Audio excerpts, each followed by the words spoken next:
Is anyone currently using dashboards in their business? You can raise your hand if you like. Currently now. Ricky, yes.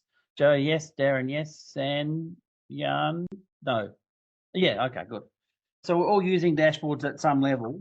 To me, there's a bunch of reasons we do this. And the analogy or the metaphor that I use today is if you're the pilot of your own small plane and the seating capacity is the number of staff you have on your team, then you are pilot. And a pilot without a dashboard in front of them or a cockpit is freaking useless. There's no way I'd fly on a plane without one. So let's demystify it a little bit. Let's show you some examples. I also want to show you the absolute minimum dashboard you probably should have. And we're going to spend a bit of time brainstorming on some of what I call magic numbers. What are the magic numbers you probably should be keeping a track or score of? And it's a little bit like, imagine the All Blacks playing the Wallabies and there was no scoreboard. No one kept score. The game might be interesting, but there's no stats, no score. What are we playing for? There's no reason. So there's a real good reason why we need to have dashboards in our business. Not the more the merrier, but the better they are, the more accurate they are, the better they serve you. So it's all about insights. It's all about core metrics. It's all about measuring what matters. It's all about keeping your finger on the pulse. And as Drucker would say, what gets measured gets managed. Or as Albert Einstein would say, not everything that can be counted counts, and not everything that counts can be counted. Just to put you, it's a little bit confusing, that one. So let's jump into, and I think I used the example of the pilot, the dashboard. So we are, there's three types of learning we have. We learn in audible, kinesthetic, audible, or visual. Most of us, like 40% of the population, learns visually. And a dashboard for me is a visual representation of what's actually happening under the bonnet. Same as we can see the revs or the fuel or the temperature, or same deal. So, and it's a dashboard should be able to give you a real-time snapshot of what's actually happening in your business. It can't be too historical. I'm going to cover this just in a minute around the frequency, but it can't be like a month or two old. It's too long. It needs to be as real time as practicably possible. And the closer, the more important the number is to you, the more frequent you should be able to report it. Like, no one necessarily needs to know what their depreciating assets are worth today. That's a number that can be done at the end of the year. It's not important. But the closer the important number is to you, the more frequent you should measure it. And there are some daily, there's some weekly, monthly. There are some retail stores, and there's a women's fashion brand. I forget who it was or is. I think it's Jeans West or Cotton On. They measure stuff twice daily. So there are some really important numbers for every type of industry and sector that are different to others. What they do with those numbers, they measure the SKUs, the sales by SKU, by product line. And if there's an item that's moving faster than others, they move that closer to the hot spot in the retail sector. If you think about a floor plan, the hotspot is where most foot traffic goes. They'll move that particular item to one of the hotspots because they know it's selling well.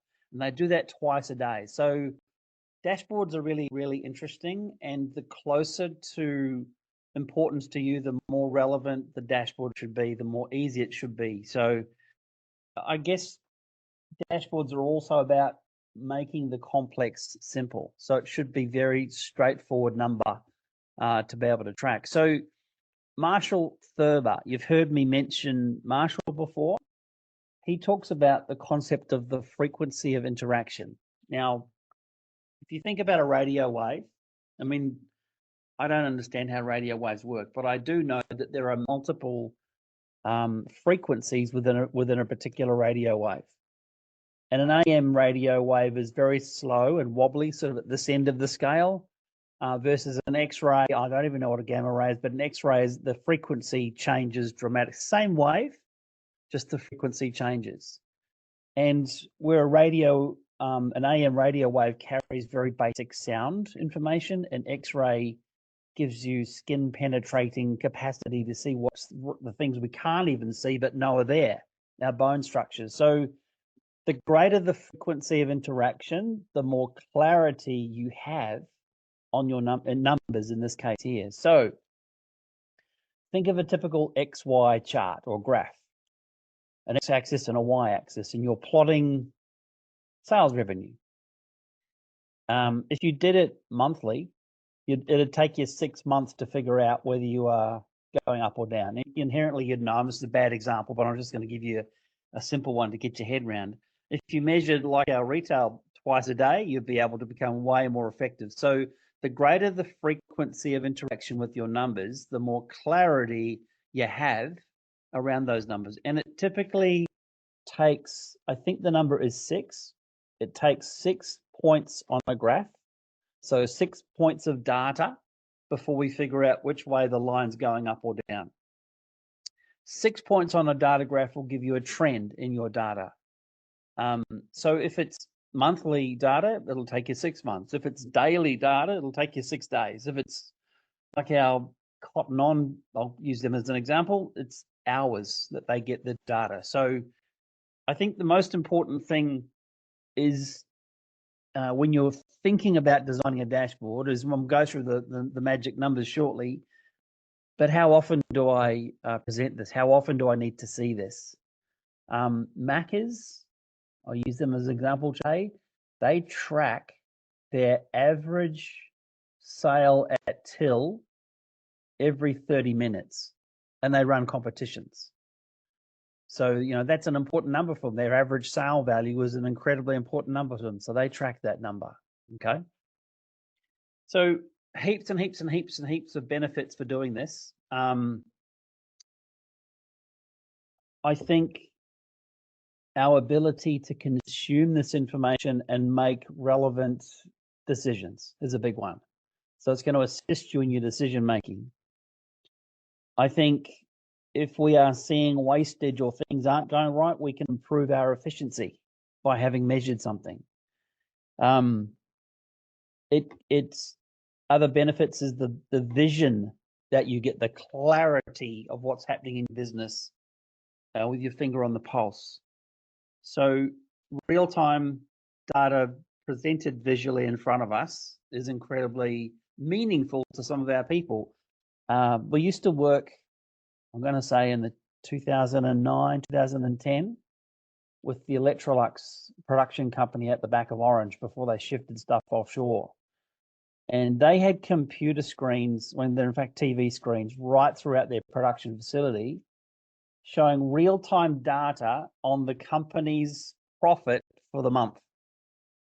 They could break it down into hourly. They could break it down into any number, but every hour or so they'd show the profit for the month because they were concerned about whether the company was going to be, viable. They would also show their out-of-box failure rate.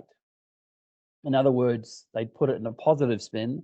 They could tell you at any stage what % of their products coming off the line worked versus those that had faults and had to be refixed or refitted. So they were tracking some really interesting numbers to keep the team motivated and inspired. Again, lots and lots of benefits to the way you should be tracking stuff. So I think when designing dashboards, and you'll see one that I'm going to show you, it's actually in Workplace as well. The simpler, the better. The easier, the better. The more visually easy to understand, the better. So when we're designing stuff, it need not be complex. In fact, the best example I can give you is this one here. I don't know how many sales teams or people or conversions or leads or customer satisfaction, whatever your goal is. Imagine if you measured this on a daily basis and you had a goal to get to a certain level or a certain number. It doesn't need to be app driven. It doesn't need to be technically brilliant. It just needs to be simple and easy to understand. So it could be as simple as a just a thermometer on the wall, measuring stuff, customer sat, whatever the core numbers. Most of our CRMs, most of our apps that we use to run our business have these things built in by standard. So you should be able to track it, whether it's Xero or HubSpot or I don't know, what are some of the app? Workplace gives me a wonderful dashboard on interaction. It pulls up any number I want.